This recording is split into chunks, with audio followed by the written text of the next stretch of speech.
महाद्रि पार्श्वे च तटे रमन्तं संपूज्यमानं सततं मुनीन्द्रेः सुरासुरैर्यक्ष महोर्गाध्ये केदारमीशम शिवमेकमीडे। अर्थात भगवान शिव शंकर जो पर्वतराज हिमालय के नजदीक पवित्र मंदाकिनी के तट पर स्थित केदार खंड नामक श्रृंग में निवास करते हैं और हमेशा ऋषि मुनियों द्वारा पूजे जाते हैं, जिनकी यक्ष किन्नर नाग व देवता असुर आदि हमेशा पूजा करते हैं। मैं उन अद्वितीय कल्याणकारी केदारनाथ नामक शिव शंकर की स्तुति करता हूँ। तो नमस्कार मित्रों, सुप्रभात। कल शाम को हम रुके थे लाता चमियाला करके ये जगह है जो कि गंगोत्री से केदारनाथ रूट पर है, लगभग 200 किलोमीटर की दूरी पर गंगोत्री से। आप देख सकते हैं इसी प्रॉपर्टी पर कल हम लोग रुके और अभी यहाँ से हम निकल रहे हैं बाबा केदारनाथ के लिए, जिसकी दूरी है यहाँ से लगभग 145 किलोमीटर। चलते चलते शाम हो जाएगी, शाम तक पहुँचते हैं और दिखाते हैं वहाँ की खूबसूरती, कराते हैं आपको दर्शन बाबा केदारनाथ के। जय श्री केदार। तो हम पहुंच चुके हैं उत्तरकाशी और उत्तरकाशी से इस ब्रिज से रूट को लेफ्ट साइड डाइवर्ट कर दिया गया है, क्योंकि वो रोड जाता है यमुनोत्री के लिए और ऋषिकेश के लिए, और ये रोड जाता है केदारनाथ धाम के लिए।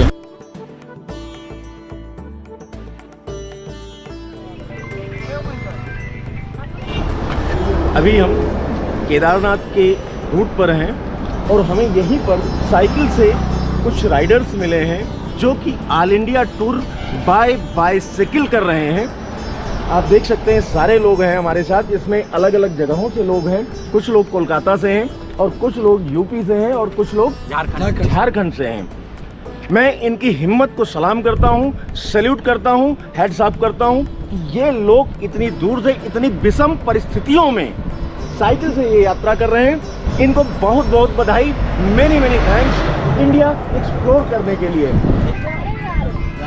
लोग हिंदू मुस्लिम के बीच में एक अपवाद बताते हैं। मैं आपको बता दूं कि इस बाइसिकल यात्रा में इन राइडर्स में से हमारे एक मुस्लिम भाई हैं जो कि हैं मिस्टर मोहम्मद इरफान, जो आप सबके साथ में श्री केदारनाथ यात्रा कर रहे हैं। मैं चाहूँगा कि 2 शब्द उनके सुने। आप सभी को बहुत बहुत शुक्रिया और ढेर सारा प्यार मेरे तरफ से।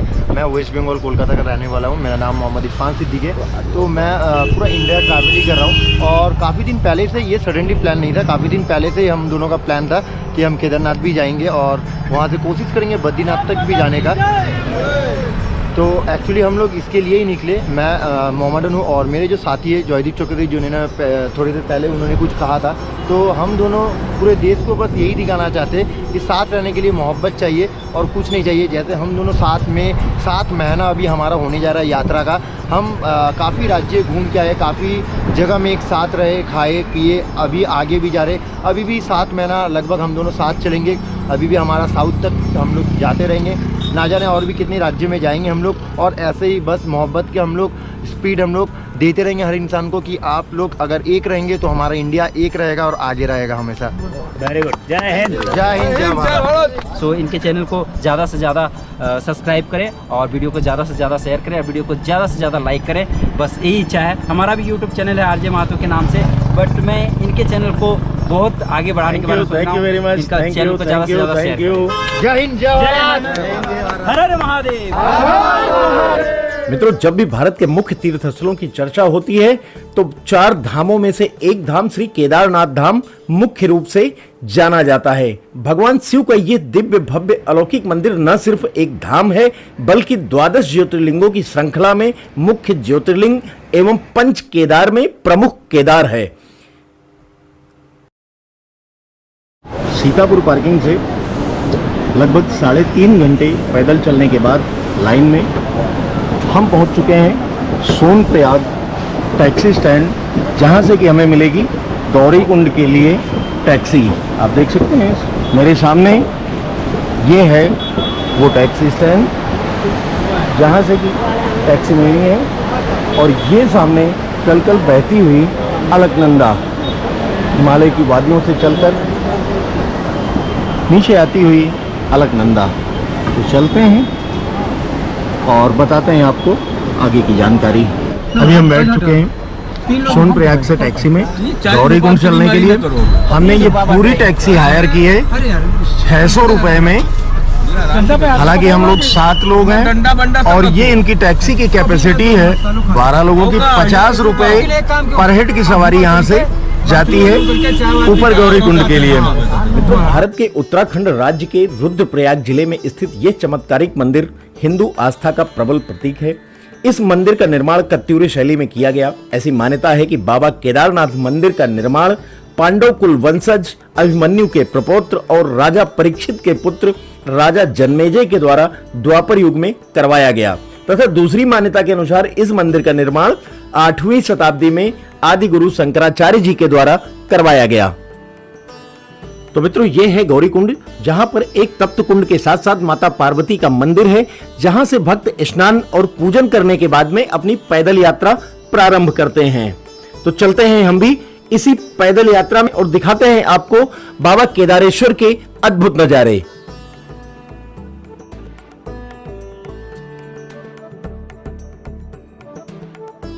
आपको बता दें कि मंदिर में स्वयंभू शिवलिंग है। इस ज्योतिर्लिंग की कहानी द्वापर युग के पांडव काल से जुड़ी हुई है। भगवान शिव के 12 ज्योतिर्लिंगों में बाबा केदार 11वें ज्योतिर्लिंग है। यहाँ भगवान शिव के पृष्ठभाग के दर्शन होते हैं।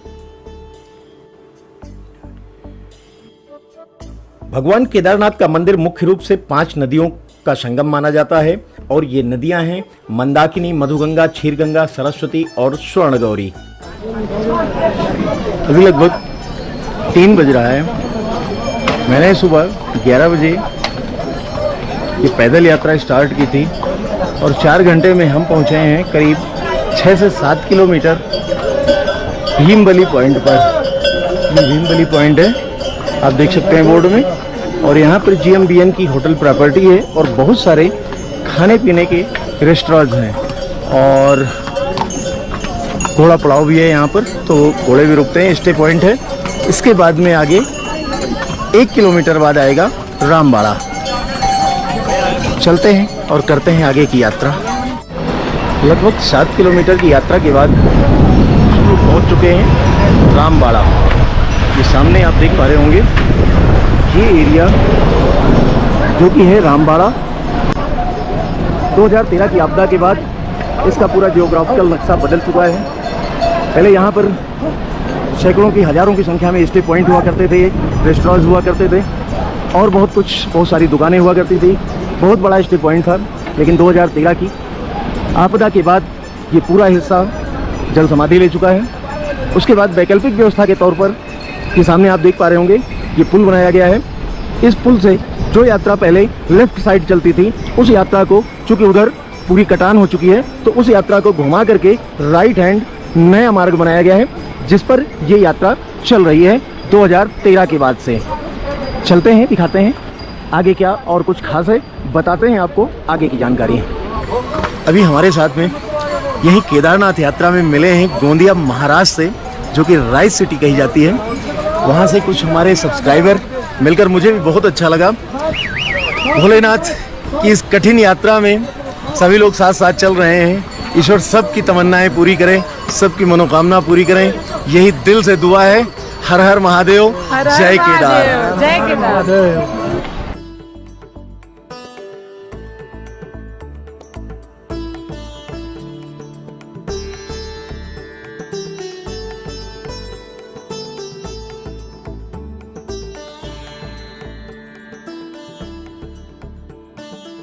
अभी यहीं अमरनाथ यात्रा के दौरान हमें NDRF के कुछ जवान और अधिकारी मिले हैं, जिनसे मैं जानना चाहूँगा और आप लोगों के लिए एक सुझाव उनसे लेना चाहूँगा कि यहाँ पर यात्रा पर आने से पहले आप किन किन तैयारियों को पूरा कर लें, क्योंकि यहाँ पर मौसम और परिस्थितियाँ बदलती रहती हैं। तो हमारे साथ में हैं NDRF के जवान अतेंद्र मिश्रा जी। सर, कुछ हमारे दर्शकों को बताएं। नमस्कार, मैं NDRF से हेड कांस्टेबल अतेंद्र मिश्रा अपने रेस्क्यूअर के साथ ग्लेशियर पॉइंट पर उपस्थित हूँ।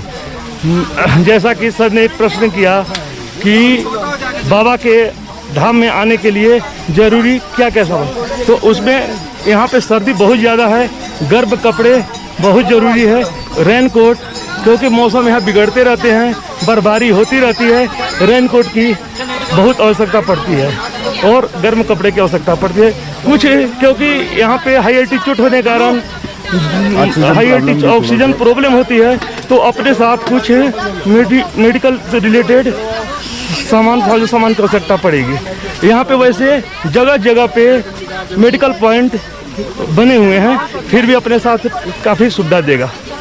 ठीक है, थैंक यू। मेरे ख्याल से कोई अगर संबंधित अपनी पहले से बीमारी है तो उन बीमारियों से संबंधित प्रॉपर दवाएं लेकर के जरूर आएं। Right sir. और मेरे ख्याल से छाता और टार्च ऐसी चीजें जरूर लेकर के आएं, जिससे कि आपका विपरीत परिस्थितियों में बचाव हो सके। धन्यवाद मिश्रा जी।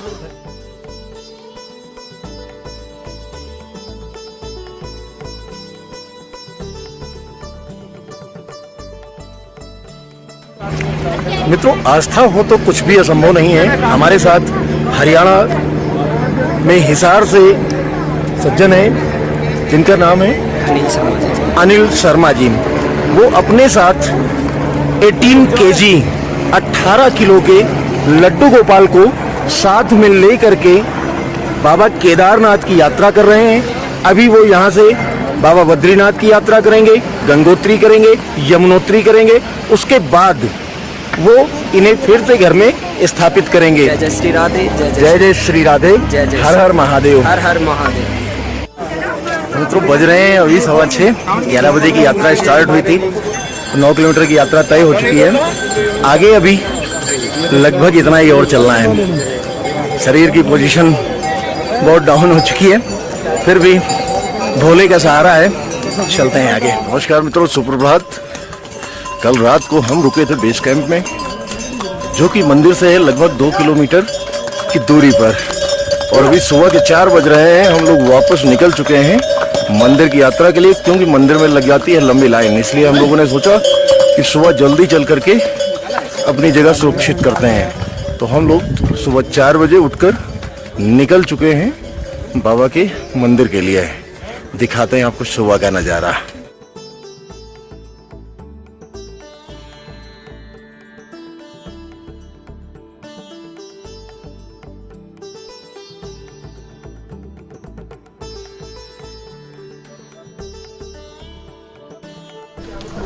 मंदिर कैंपस बचा है मात्र 500 मीटर। मित्रों, आपको बता दें कि बाबा केदार का मंदिर कई चमत्कारों और रहस्यों से भरा हुआ है। जैसे नंबर 1, मंदिर में हजारों वर्षों से अनवरत जल रहे दीपक का रहस्य। जैसा कि आप सभी जानते हैं कि बाबा का मंदिर वर्ष में सिर्फ 6 माह के लिए ही खुलता है और शीतकाल में बाबा के कपाट 6 माह के लिए बंद हो जाते हैं। माना कि मंदिर खुलने पर इस अखंड ज्योति का रखरखाव एवं व्यवस्था वहां मंदिर के पुरोहितों द्वारा की जाती है, परंतु कपाट बंद होने के बाद भी यह अखंड ज्योति 6 माह बाद कपाट खुलने पर अनवरत जलती हुई मिलती है, जो कि अपने आप में एक रहस्य है।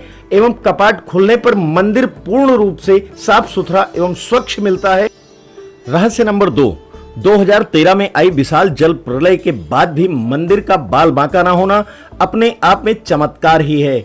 हजारों टन वजनी भीमशिला कैसे मंदिर के पीछे कुछ दूरी पर आकर रुकती है और पानी के प्रलयंकारी वेग को 2 भागों में विभाजित करती, जिससे मंदिर पूरी तरह से सुरक्षित हो जाता है।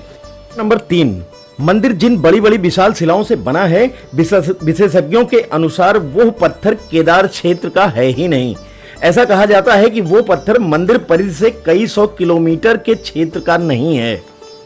ये बात बहुत रहस्यात्मक है कि इन बड़ी बड़ी शिलाओं को इतनी दूर से इस दुर्गम स्थान में कौन लाया होगा, और ये साधारण मनुष्य तो कर ही नहीं सकता। Number 4, Wadia institute of Himalayan geology की एक रिपोर्ट के अनुसार 13वीं शताब्दी से लेकर 14वीं शताब्दी के मध्य में हिमयुग के दौरान 400 वर्षों तक मंदिर बर्फ के नीचे दबा रहा, और इस बात की पुष्टि विशेषज्ञ इस तरह करते हैं कि मंदिर की दीवारों पर जो पीले रंग की रेखाएं अंकित हैं, वो लगातार कई 100 वर्षों तक ग्लेशियर के पिघलने से बनी हैं। फिर भी पूर्ण रूप से सुरक्षित रहा बाबा केदारनाथ का ये विशाल मंदिर। तो मित्रों, इन रहस्यों और चमत्कारों से भरी हुई है बाबा केदारनाथ की नगरी। मित्रों, भगवान भोलेनाथ के केदारेश्वर ज्योतिर्लिंग के प्राकट्य होने की कहानी के बारे में आपको बता दूं। पांडवों को महाभारत के युद्ध में अपने ही कुटुंबियों की हत्या करने के कारण उन्हें गोत्र हत्या का महापाप लगा था और वो इस दोष से मुक्त होना चाहते थे। कई उपाय किए पांडवों ने, किंतु वो गोत्र हत्या से मुक्त नहीं हो पा रहे थे। उन्होंने भगवान श्री कृष्ण से इस समस्या का समाधान पूछा। तब केशव ने बताया कि इस दोष से आपको सिर्फ भगवान भोलेनाथ ही मुक्त कर सकते हैं। पांडव भूत भवन भगवान शंकर के दर्शन के लिए काशी पहुंचते हैं, किंतु शंकर जी दर्शन नहीं देना चाहते थे। वो काशी छोड़कर हिमालय पहुंच जाते हैं। फिर भी पांडव उनके पीछे पीछे हिमालय तक पहुंच जाते हैं। जब शंकर जी ने देखा कि पांडव हमारे पीछे पीछे हिमालय आ गए हैं, तो उन्होंने अचानक अपना स्वरूप बदलकर नंदी का वेश धारण कर लिया और वहां पर चर रहे बैलों के झुंड में शामिल हो गए। जब पांडव वहां पहुंचते हैं तो उन्होंने देखा यहां भोलेनाथ नहीं है और बहुत सारे बैल चर रहे हैं। तो उनके भी मन में एक शंका होती है कि हो ना हो इन्हीं बैलों के बीच में भोलेनाथ शामिल हैं। ये सब देख करके भीम ने एक तरकीब निकाली। उन्होंने अपना शरीर विशाल करके दो पर्वतों के मध्य में अपने पैर जमा दिए। भीम की यही युक्ति कामयाब हो गई। सारे जानवर तो भाग निकले, किंतु नंदी स्वरूप में भोलेनाथ वहीं रुके रह गए, क्योंकि देवाधिदेव महादेव किसी मनुष्य के पैरों के नीचे से कैसे निकल सकते थे। अचानक वो सींगों से पृथ्वी को खोदते हुए जमीन में समाने लगे। तभी भीम ने उनके त्रिकोणात्मक पीठ के भाग को पकड़ लिया। पांडवों की दृढ़ इच्छा शक्ति को देखकर भोलेनाथ प्रसन्न होते हैं और उन्हें पाप मुक्ति का वरदान देते हैं। तभी से भगवान शंकर की नंदी स्वरूप में भी पूजा की जाती है और केदारेश्वर का जो ज्योतिर्लिंग है वो आज भी त्रिकोणात्मक है। ऐसी मान्यता है कि शंकर जी का सिर का भाग नेपाल के काठमांडू में प्रदर्शित हुआ था। उन्हें वहां पर पशुपतिनाथ के नाम से पूजा जाता है और इस घटना में भगवान शिव की भुजाएं तुंगनाथ में, भगवान शिव का मुख रुद्रनाथ में, नाभि मध्य महेश्वर में तथा भगवान शंकर की जटाएं कल्पेश्वर में प्रकट हुई। फलस्वरूप इन्हीं पांचों स्थानों को उत्तराखंड में पंच केदार के नाम से जाना जाता है। जैसा कि आपने देखा कि कल सुबह 7 बजे सीतापुर पार्किंग से हमने यात्रा की शुरुआत की थी। रात में 11 बजे हम पहुंचे Baba Kedarnath base camp. Night stay करने के बाद में मॉर्निंग में फिर से यात्रा प्रारंभ की। स्नान ध्यान करने के बाद में अभी हम हैं यात्रा की कतार में, यात्रा लाइन में खड़े हुए हैं और मात्र यहाँ से 200 मीटर मंदिर है। हो सकता है कि 1-2 घंटे का समय लग जाए। चलते हैं, दर्शन करते हैं, आपको भी दर्शन कराते हैं। यहाँ के मौसम के बारे में बता दें कि नीचे काफ़ी मौसम नॉर्मल है, कोई खास ठंडक नहीं है। ऊपर हाँ सर्दी है, मौसम साफ है। किसी तरह बारिश तो वैसे भी यहाँ पर आम है, किसी भी समय हो जाती है, लेकिन अभी जिस समय हम लोग हैं कल से बारिश नहीं हुई है। और ऊपर का तापमान भी बहुत ऐसा नहीं है कि आपको परेशान होना पड़े। सुबह आप जब भी दर्शन के लिए निकलें तो जितना हो सके जल्दी से जल्दी आप तैयार होकर लाइन में आ जाएं और आसानी से दर्शन कर पाएं, जिससे हर हर महादेव, हर हर महादेव। मित्रों, आपको बाबा केदारनाथ मंदिर के दर्शन का समय बता दूं तो दर्शन सुबह 6 बजे से बाबा के कपाट दर्शनों के लिए खोल दिए जाते हैं। इस प्रातःकालीन पूजा में मुख्य रूप से अभिषेक, महाभिषेक, रुद्राभिषेक, खोटसोपचार पूजन और अष्टोपचार पूजन, संपूर्ण आरती, पांडव पूजन, गणेश पूजन, भैरव पूजन एवं शिव सहस्त्र नाम शामिल होता है। मंदिर के कपाट 3 बजे बंद कर दिए जाते हैं। दोपहर 3 बजे से 5 बजे के मध्य में विशेष पूजा होती है। तत्पश्चात 5 बजे कपाट खोल दिए जाते हैं। सायंकालीन आरती शाम 7:30 से 8:30 के मध्य में होती है और शीतकाल में बाबा केदारेश्वर के जो कपाट हैं वो 15 नवंबर से लेकर 15 अप्रैल तक बंद कर दिए जाते हैं और बाबा की 5 मुख वाली प्रतिमा ऊखी मठ में स्थापित करके वहीं पर पूजन और दर्शन किए जाते हैं।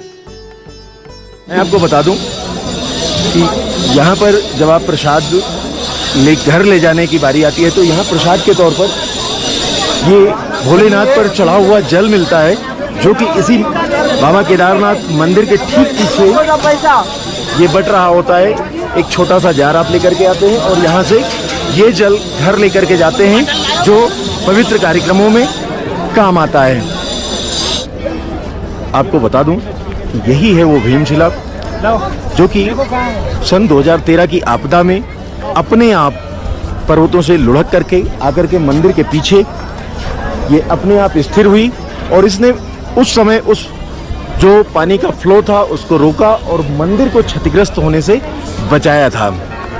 ये भी, इसे भी हम एक ईश्वर का आशीर्वाद ही कह सकते हैं, ईश्वर का प्रभाव कह सकते हैं।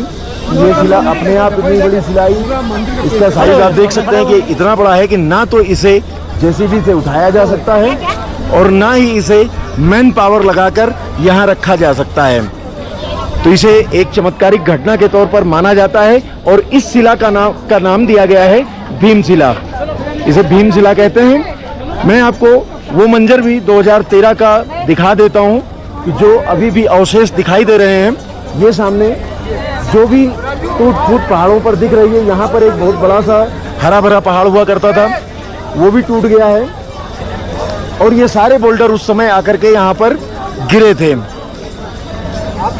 आप जैसा कि जानते हैं, केदारनाथ यात्रा 2 साल नहीं संपन्न कराई जा सकी। उस दौरान ये सारा यहाँ का कंस्ट्रक्शन स्ट्रक्चर जितना भी है ये नए सिरे से बनाकर तैयार किया गया। उसके बाद में इस यात्रा को पुनर्संचालन किया गया, इसे चालू किया गया।